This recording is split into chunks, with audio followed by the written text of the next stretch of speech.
Hi everyone, I hope you are doing well. Today we will talk about how to fix or how to solve the problem of YesStyle. We click on settings, then we click on apps, default apps, app settings.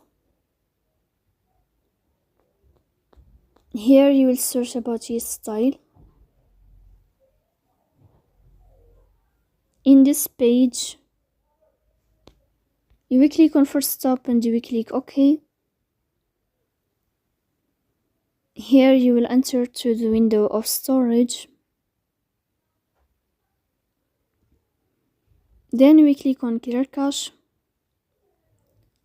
In the end, you will turn off your phone and you will start your phone again to fix that problem. So that's all. Don't forget to support us by like and subscribe. See you next time and thank you for your watching and your attention.